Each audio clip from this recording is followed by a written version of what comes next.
Women Toe Show with Inspired into Action. Today we have Melanie Sheppard. She's going to tell us about who she is and what it is that she does. How are you doing, Melanie? I am outstanding, and thank you for having me on the show. I'm glad you can make it. Could you tell the listeners about who you are and what it is that you do? Sure. Again, my name is Melanie Sheppard. I am a sexual health coach for women. My focus group, however, are married women. And the reason why I chose that, one, because I am married, and I do know the challenges as well as the successes of being married. And as far as marriages are concerned, especially in the Christian community, they are under attack. And a lot of that comes from the women not being able to identify who they are sexually still. As wives, we get so entwined with our husbands, our kids, and everybody else that we forget about us. Before we got married, we look good. Right. We smell good. Oh. We would come We were out the swinging house. from the chandelier, some of us. Exactly. And it's like as soon as you said I do, it's like clink, clink. Your mindset went somewhere else. Right. And your husband is like, where is the woman I dated? Yeah. Where is she at? Yeah. And so in the course of all that, then getting older, we got different pressures. Society has false expectations that we don't know how to decipher whether or not is this good for me, is it not good for me. So I'm just here to reignite your passion for you to understand who you are, love you, be proud of who you are, and then carry that experience over to your marriage. That's good. A lot of us need that. I mean, like you said, we get bogged down with the cares of daily life, and then at the end of the day, we have no energy for ourselves and for our marriage. And if we are, having intimacy with our husband, it's usually like hit it and quit it. Let's go to sleep. Exactly. And you need to God made sex beautiful, and we're supposed to enjoy it. And so how can we enjoy it if that's the last thing on our list? Exactly. Check off, yeah. It's normally the first thing on your husband's list. Right. And the last thing, not on mine. I'm not your average woman. So pretty much this is probably why I love this area, because I love sex. Everything about sex. So I understand how women or why women say no. I just never have. Not to really pat myself on the back, but that's something that because I enjoy it so much and I understand what sex is for. I understand who I am and what my body is and my worth. But I just have a really, really strong drive as it relates to making sure my husband is always satisfied. Yeah. Because what you won't do, someone else will. And that's really not a cliche. That is a real statement. And in today's times, young women or women in general, they are seeking for married men. So what are you going to do to make sure that you're doing what you should? And I'm not taking the responsibility off of the men. So men, no, I'm not taking responsibility off of you. You have a responsibility to uphold your oath and to protect your eye and your ear gate. But at the same token, women, a lot of men go into who have extramarital affairs because they're not getting anything from their wife. A hug, a hello, how you doing? Can you say, give me a break, give me a Kit Kat bar? Nothing. And so we got to change that, and it can be changed. And again, my focus group is women, married women, predominantly in the church because of all the hangups that church has. Right. Whatever the church doesn't understand, unfortunately, it condemns. Right. And sex is a hot topic in every arena of life. Yeah, it is. And it is on billboards. It's when you watch in TV. I was watching some commercial. I think it was, I don't want to say the name of the brand. But this lady was half naked selling a hamburger. I'm trying to understand, what does that have to do with eating a hamburger?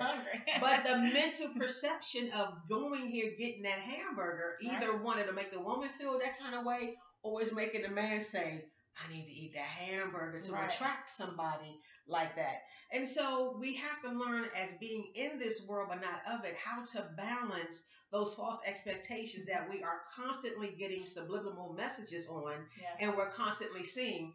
And it's putting false expectations upon yourself, and you're trying to meet goals and do things when it's not even designed for you to meet. Every woman cannot do every other thing that every other woman can sexually. Even how your body chemistry is. Every woman has their own unique smell, and you don't understand that. So I'll give you an example. growing up or period, you've seen dogs, might be one female dog running. You see a whole bunch of male dogs behind her because she is excreting something called pheromones. And I do have a product that exudes and heighten your pheromones. And pheromones is only it's just a chemical reaction that causes your body to release your own personal smell. So normally for women, it happens right around when we're ovulating. So God is so amazing that He made something in us to attract the man to come to us even more than what he's already attracted to, so that we can come together and produce a seed. Pheromones are very important. So again, on your worst day and you look a mess and you pumping your gas or whatever, and you got all these men coming up behind you, that's because they smell your pheromones and you're probably right around that cycle of about to have your menstrual. So just with that, people don't know. No. I'm thinking they seen the Holy Spirit. Seeing your soul glow. Like, dude, what is it? Back up off me. Right. So, it's a combination of a lot of things. And we have gotten so lax. Okay. I've been married for 20 years. But that doesn't give me the right to come out the house looking any kind of way. Yeah, I would never do that. Because for me, this has nothing to do with my marriage, but some women are so entrenched. And I know you're tired. I know you have children. I've been there, done that. But you still have to come outside the house representing you for the best you that you can be. Yeah. You only have one opportunity to make the best impression on someone who can make a significant impact in your life. Yes. And you don't want that encounter to be like, oh, wait, pause, let me come back. Because it's not the best me that you can get. Right. But a lot of times we're not going to get that second chance. So why not always look your best? Always look your best. Yeah, always look your best. Always.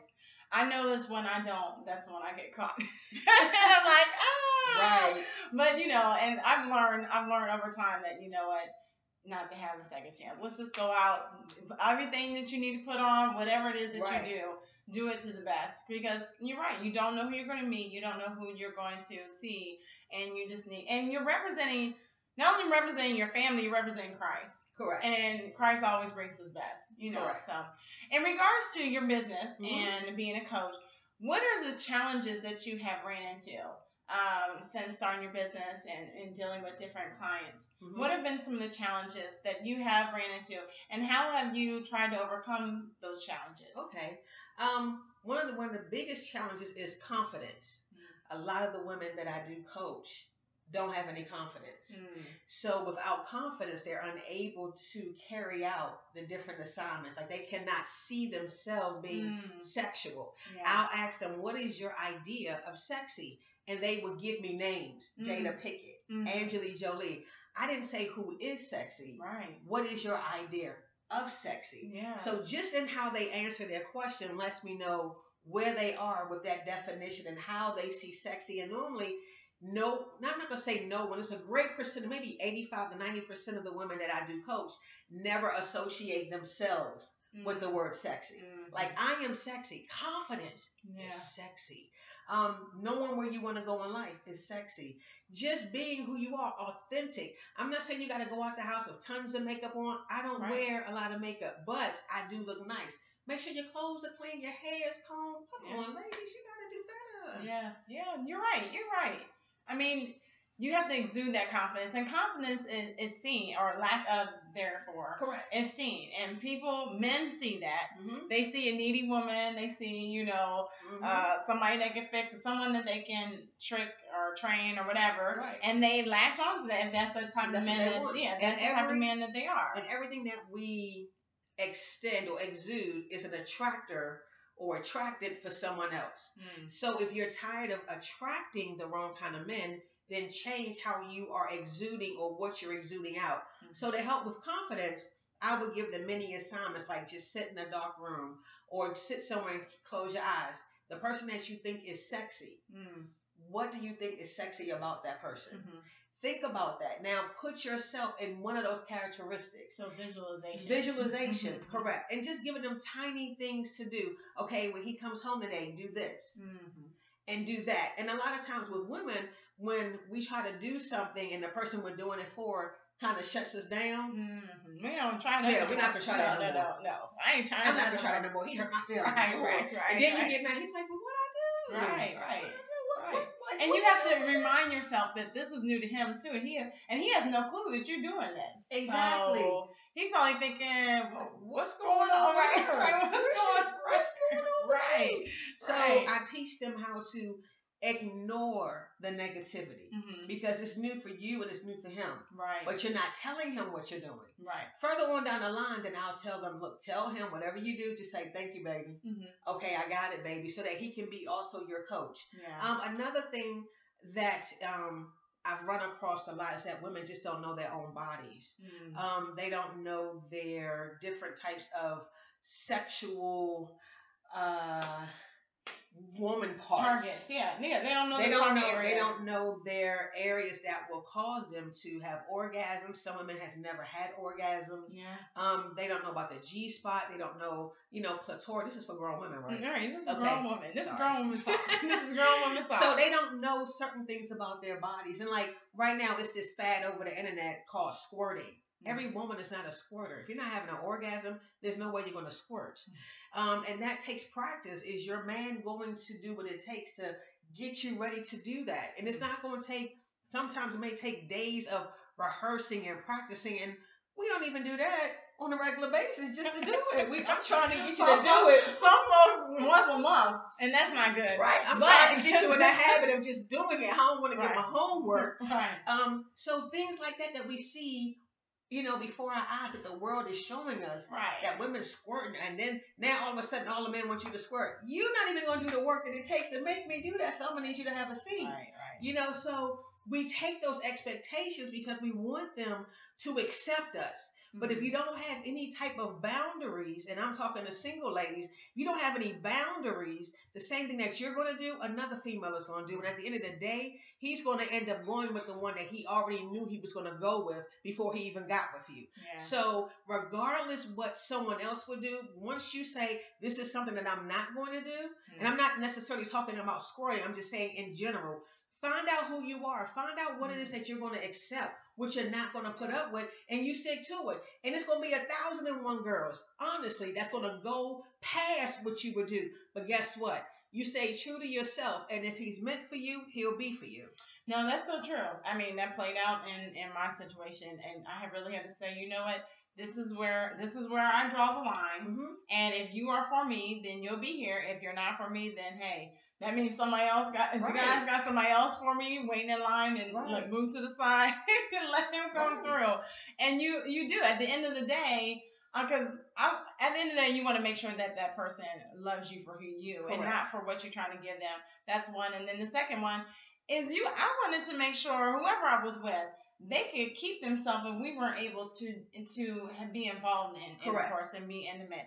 I wanted to see that, and I wanted to see that I was able to have some self-control as well. Correct. So it's all those things are important, especially when you're single. But then when you're married, to turn that light on to say go, sometimes that's the hard part. And then you really have to just say, you know what? You have to spend some time with each other. Sometimes it's a lot of communication. It has nothing to do with the physical aspect. It has to do with you communicating with your spouse, what you like, what you don't like, and really getting to know that part, especially if you've never really had sex with them before. Before you got married. You need to, that's all about filling each other out. Correct. Yeah. It's a growing process. It's a study process. Think of your body as a book. And each part of your body has a different lesson to be learned or to teach. And if you're not even understanding, like I'll tell women, feel different parts of your breast to see what is in heightened. They're like, oh my God, that's masturbation. Okay, I'm going to need you to bring that way down and understand it's your mindset of what you're doing which defines the activity that you're doing. When you're doing a self-check in the shower, you're feeling yourself. Are you masturbating? No, you're checking yourself. So again, it's the mindset that you have attached to the action which defines what you're doing. But if you don't know what you like, how is he going to know? And so some women, that's another barrier. They have that it's just an unrealistic definition that they've heard from bits and pieces they picked up along the way. And no one's really laying it out there. It makes no sense whatsoever. So I have to dig through a lot of that for them to understand who they are, that they're beautiful, that they deserve to be loved. And a lot comes from how you were brought up, different situations in the home, single mom or dad abusive, whatever. All of those things plays a part into the women that we are today. And even victims who have been, or women, excuse me, who have been assaulted or raped and things of that nature. All of those things, if you don't deal with that, will deal with you. Oh, yeah. And that dealing with also will hinder your relationship with your partner, the opposite sex partner. That's good. That's really good. You don't piece those things up together, and it's good that you are available, candid, to can talk to them about all those things like that, and really help them, because it's important. Your sexual health is important. Very much so. Very much so. Very important. As women, we grow older. We go through this thing called menopause, and before menopause, there's something called perimenopause. And during that time, your body changes. You may used to have a small discharge, and now you don't. That discharge is important for when you want to make love, because it allows the penis to enter the canal smoother. And when you don't have that, it's friction. So then women don't understand, well, I have something for that to help you.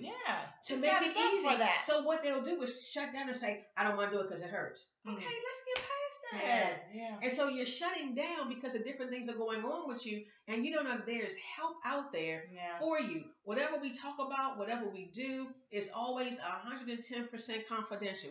The only way someone will know is if you told them. I don't tell anything. My heart is for you to live the best life that you can live now, because you only got one shot at this thing. And I want your marriage to flourish. I want you to flourish.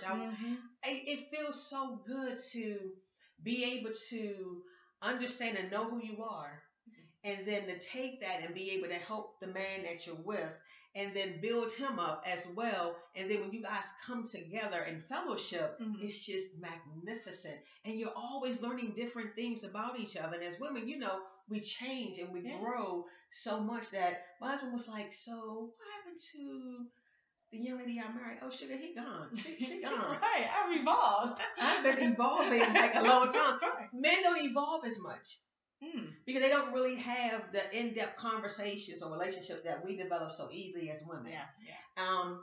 Most men don't really do a lot of reading. Women, we are so multifaceted that we do so much. We'll go somewhere in the grocery store and strike up a conversation. Now you got a new friend. Men are going to the store, hey, how you doing? And they leave back out. So their developmental process isn't as fast as us because of what they allow and how they exchange. And we develop on certain things, just like you said, but certain things we don't even take the time. Just like you said, many of us don't know our parts and how they function. We've never taken the time to. I guess we just think that it's just gonna click. Like everything's gonna click. And he's supposed to know. And he's supposed to know. He's supposed to know I like that. How? And a lot of us. And I'm speaking for me, I was not a virgin when I got married. So I already had experiences, and I already knew some of the things that I like, and I knew what I wanted him to do.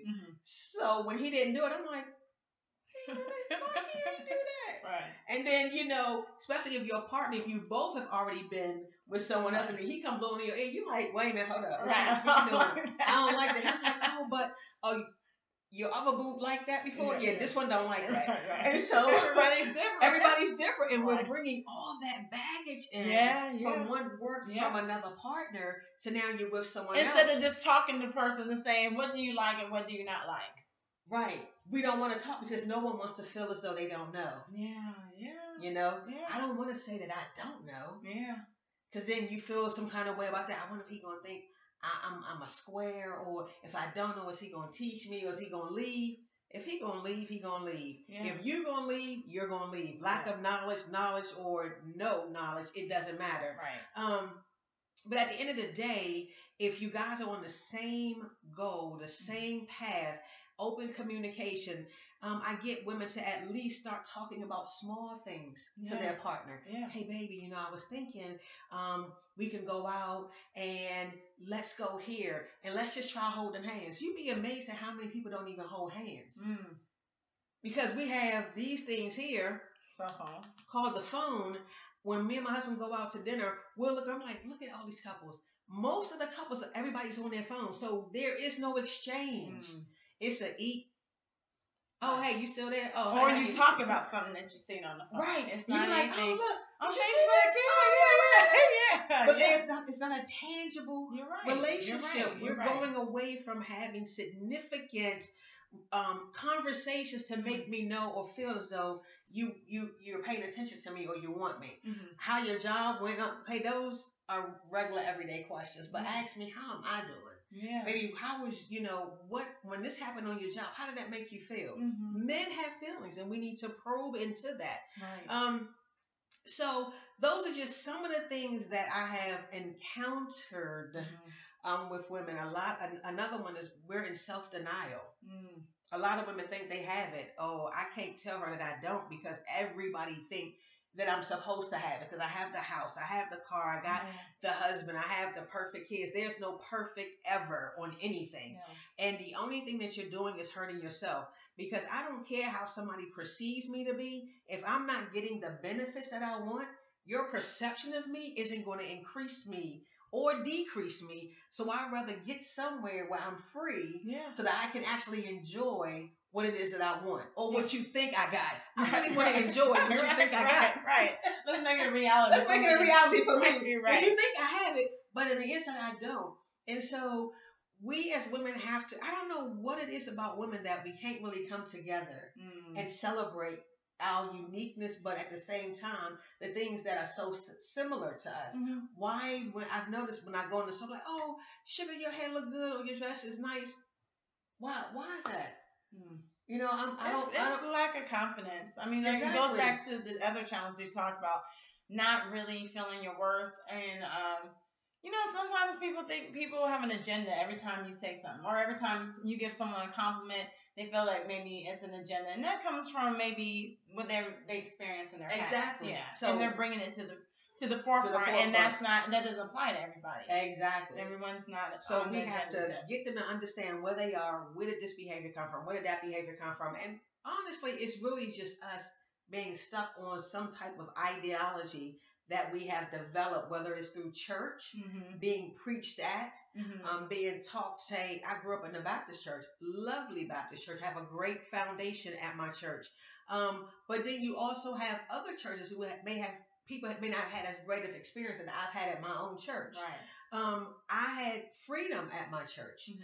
We had mothers. Thank God for the mothers at church. We don't have those mothers that much anymore. No. That would tell you, honey, you don't wear red underwear under a white dress or white pants. No. You wear black or nude.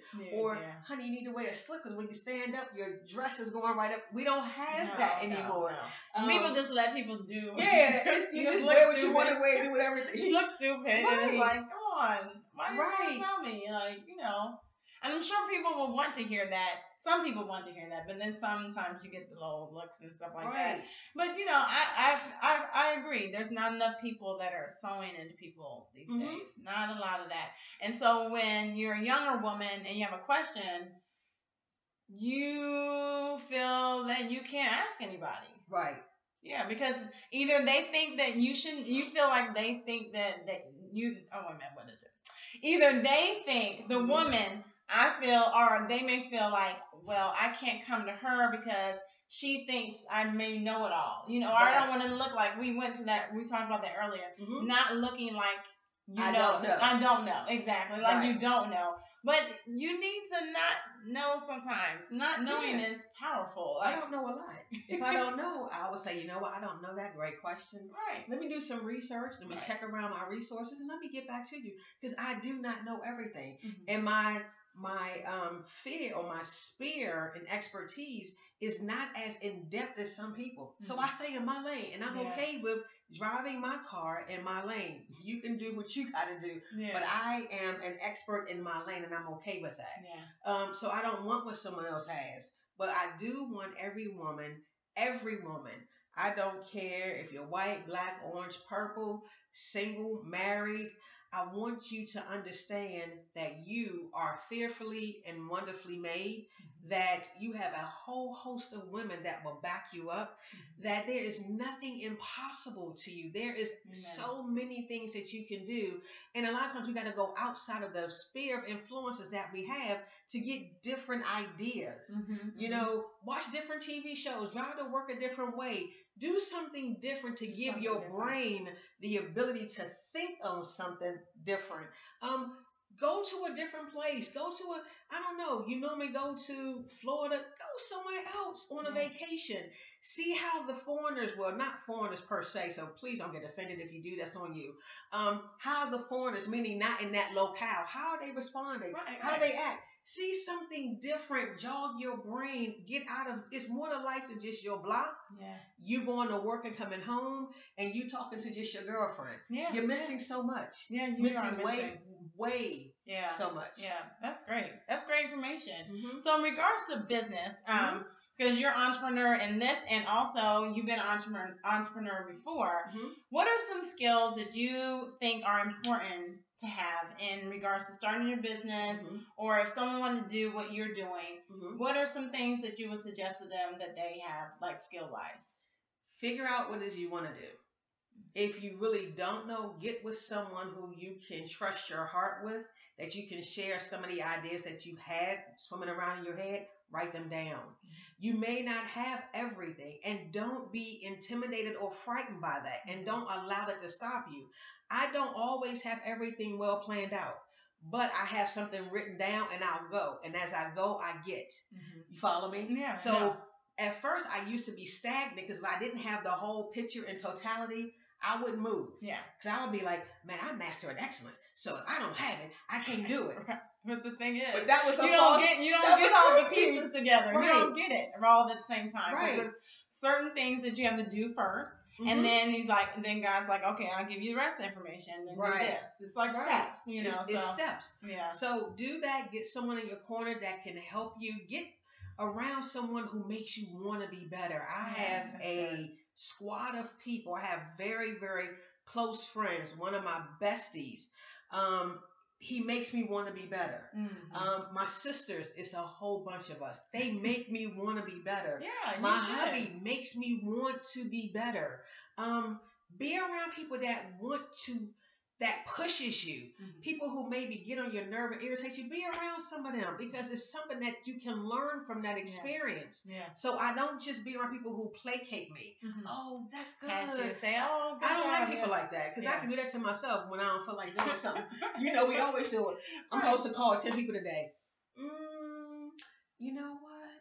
I'm going to do that tomorrow because really, if I do it today, it's already 3 o'clock. Everybody probably still at you work. need to be like, no, you said you was going to do it. Do it right now. Get off the phone right now with me and call them. Exactly. Right. So, be around people that will encourage you. If you can't find anyone, we are here. Watch a show. Do something that will spark an interest on the inside of you. You're like, I really don't know what I want to do. And that's okay. That is okay. Just start doing small things. What would you like to do? If you see something that somebody else did and you was like, oh, that was dope. That was hot. I like that. There you go. Start from there. Start from there.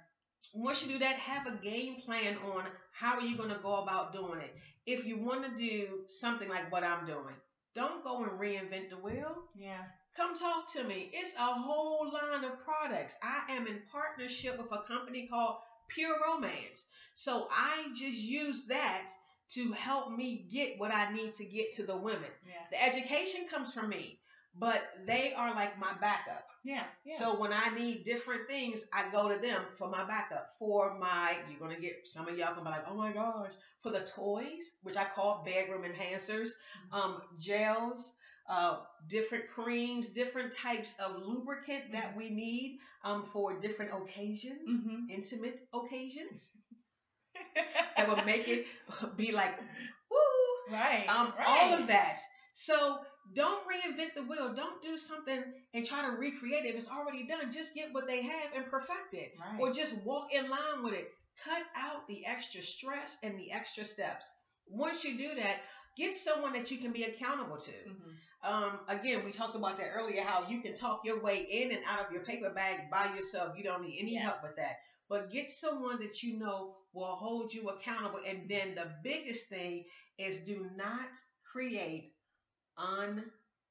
unrealistic goals. Do not have unrealistic expectations of yourself. There are other people that's doing pure romance who are way ahead of me. Fantastic, do you, because I am in my lane. I got a little frustrated when I started maybe a year into it, because I took off doing fantastic. But then when I kind of started tweaking my audience and what I wanted to do, because I was doing parties for everybody. Then when I started tweaking, I got a heaviness on my heart, and I started tweaking what I knew that God was telling me to do. And I was like, oh, but I don't want to do that. Yeah. Because church women are boring. Right. They're so stuck up. They don't tell the truth. I don't want to do them. But see, what you do, it should be a safe space. It should be a good space, because, I mean, who wants to get? I want to get products. I want to get services. I want to get information where I feel comfortable, where I feel like I don't have to go into like the adult stores. Correct. You don't have to see me go in the adult store just to get education. Right. When you come to me or you come to a party that I attend, and I'm able to ask you questions, I'm able to get information, I'm able to get products. I don't have to go out with, either a brown paper bag or something, whatever they do there, or the alcohol store. But anyways, I don't have to come out looking like crazy because I bought something that I feel like is going to enhance my marriage. I don't feel dirty, maybe, if that's what some people feel like. Whereas a party, I can go there, I probably know the host or whomever is having a party. We have a good time, fun fellowship, and I know that I left with education. I left with some good products that's going to enhance my marriage. I mean, it's a no-brainer to me. Right. It's a no-brainer to me. Yeah. I don't understand. Yeah. So be okay with tweaking your process. Because, again, I was set out to just do parties. I wasn't really set to do parties just for married women for the reasons I mentioned earlier. Again, whatever I talk about, if you get offended, that's because you chose to. I don't mean any of this in a negative way. I'm just telling you how it is. Right. I mean, you don't really know me, but this is me all the time. Yes. All the time. All the time. All the time. And it's good because you got to have somebody that, like she said, that keeps it real, that really will say, hey, this is what it is. Like, this is who I am. This is my business. God made you to be that way so that you can help encourage other people to get it together or do whatever it is that they need to do. And that's I see it. Why I'm like this, because in this particular field, you got to be that way. Yeah. Because you get the looks, you get the people talking, you get the people want to condemn you for what you're doing when you don't have a heaven or hell to put me in. And I'm doing it the way I know I'm supposed to be doing it. You can do everything. I could be vulgar, or I can be as classy as I am and doing it in the manner in which I'm doing it. So it's all on how you do it. Yeah. So that I was going to say, perception is a key. People and their perception is one thing. I am not responsible for your perception of myself or what I do. Once I say what I'm doing and how I'm doing, I don't have to change your perception. I think a lot of times we get stuck in trying to change someone else's perception. That is difficult to do, and I don't even try to do that because your perception can only be changed by you, and that is based on the information that you get, the knowledge that you get, the understanding that you chose to put towards what that you choose to put towards the information that you receive, and the determination that you're going to willing to change what you already currently know. Right. So I don't even bother with changing people's perspectives or your perception. That's on you. Yeah, and see, like you said, for this line of work, you need that. You need that. Yeah. Because people are going to come in you, especially if they are believers and they may not have a positive outlook on intimacy. They're going to come at you crazy because they have issues themselves. And God made intercourse. He made it. It's good. He said everything He made is good. Everything He made is good. He told us to go and have sex. He said, go, have sex. And multiply. You can't multiply. You can't be fruitful if you're not doing it. Right. You got to be able to till the land. Yeah. plant the seeds. Yeah. You know, romance is tilling the land. And a lot of times, some of that can be hindered from unforgiveness. Mm-hmm. And really, you really need help in some assistance by someone helping you get through that unforgiveness. Correct. Maybe there was some violation that happened in your marriage, but you want to work it out, but you haven't had sex in a year. That's really hard. That's really difficult. So you need someone that's going to assist you, that has knowledge, not only practical knowledge, but spiritual knowledge to help you with that and to increase in your marriage, because you're not going to get anywhere. You're not going to get anywhere. And it's not always going to be easy. Yeah. You got to be willing to take the high road and the low road. The low road meaning submission, meaning you take the hit for your team, but you take it with a good attitude. So it's a combination of so many different things that hinder our relationship. And a lot of women, yes, you've been scorned because your husband has created or has been in infidelity, or you have been in infidelity. Guess what? Forgive him, move on. Oh, it's hard. Not really. I know that the feelings associated with that is hard. And depending on what has birthed out of that can be challenging. But if you decide to stick with him, then let that go. Yeah. Because it's not going to do anything but fester, and you're not going to go forward. So if you said, okay, this is what happened, whether it's infidelity or whatever, and you guys decide to stay together and make it work, forget anything else that happened and keep it moving. Because what good is it to say we're going to stick together after this has happened because we're going to work it out, if you're still going to hold on to what you said you was going to let go? Let it go. Replaying in your mind and keep going over and over again. It's not going to prosper anything. Right. I agree. So in regards to your business, and if someone wanted to start a business like yours, what are some action steps? What's some things that they can do? Or they just are interested in doing some coaching or whatever. What are some action steps, maybe 2 or 3, that you can suggest to them taking right now? After they listen to this interview, they're like, wow, I'm so inspired. What can they do today to get started in their business? Okay. 1, do some research on what you want to do. Find out in your research, does someone else already have the information available that you can barter with, or that you can purchase and get into a system, and then you just do and replicate what they already have in place. Right. 2, if you really don't know what it is you want, again, expand your mind and watch different TV shows, do different things. If you see something again that you see that you like, that could be an indication. What are you good at? My sister used to always ask me, what do you like to do? I'm like, I don't know. Everything that I would choose to do was something that my husband liked. What's your favorite color? Green. That's not my favorite color. My favorite color is orange. I only have 3 orange things in my entire clothing line, and they're purses. And 1 shirt. 2 bags and 1 shirt. But orange is my favorite color. Orange.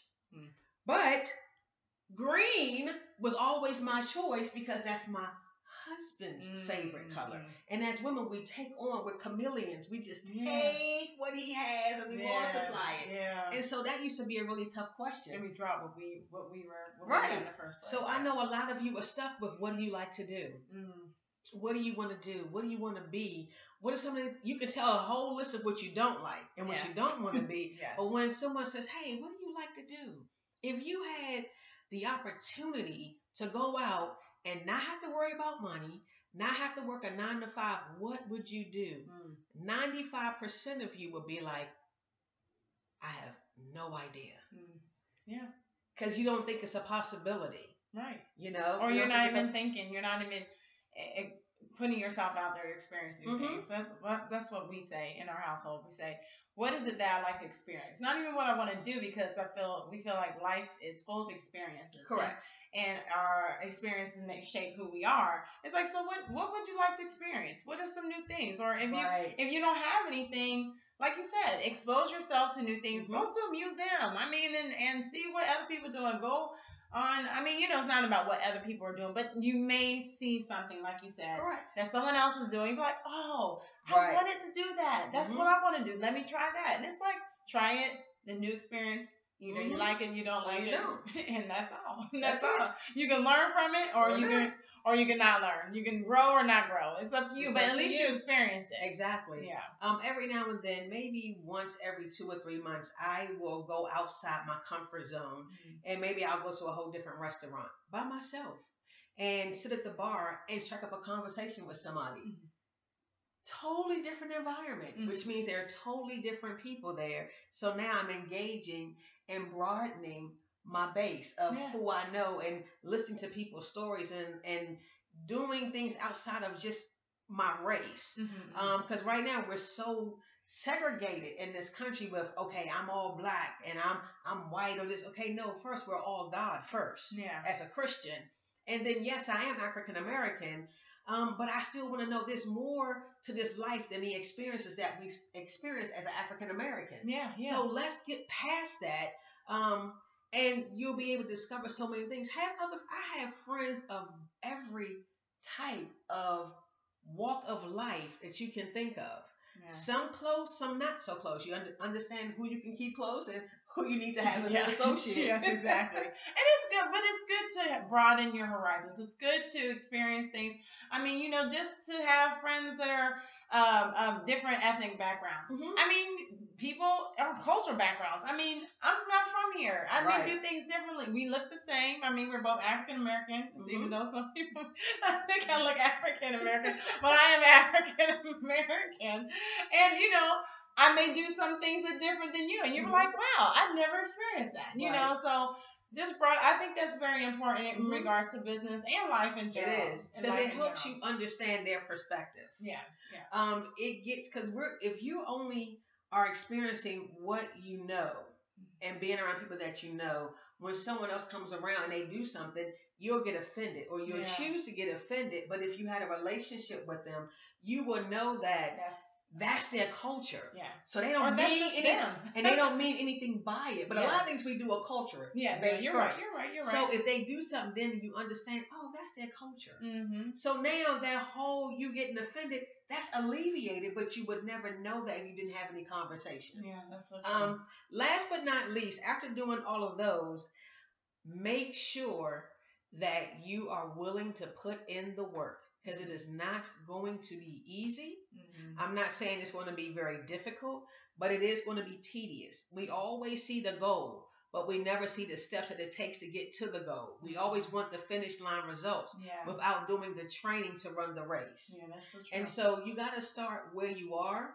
Don't look to the left. Don't look to the right. Don't look at what somebody else does. If somebody starts out with you and past you, that's their race. Yeah. You are where you are because of the choices you've made, or where you're supposed to be. If we say that our footsteps are ordered by God, then that means we are right where we're supposed to be at every single day of your life. And beyond anything, you got to start making some positive confessions. Cindy Trim has this book called Commanding Your Day. Commanding Your Day. Commanding Your Morning, Commanding Your Day. Get some confessions and confess it. And when you're confessing, I don't just say it. I visualize those words coming to pass in my life. And that will really, really promote you to exceed. It will give you the hope and inspire you to let you know I can do it. And when you get around things that suck you dry, go back into your place where your well is, where you can replenish yourself, and you stay there. And you don't let anybody attack your peace or your joy, and you'll be just fine. If viewers want to get in touch with you after this interview, how can they get in contact with you? Okay, great question. I have a website. It's www.bit.ly/Mel in Action, all lowercase. Or you can give me a call at 443-459-1945, or email me at MELINACTION. That is melinaction@gmail.com. Thank you for taking the time out to talk with us about your business and everything that you have going on. I really appreciate it. I wish you the best in your business. And have a great day. Thank you, and thank you, ladies, for taking the time out to listen to us. We really, really believe in what we're saying, and we believe in you, and God bless.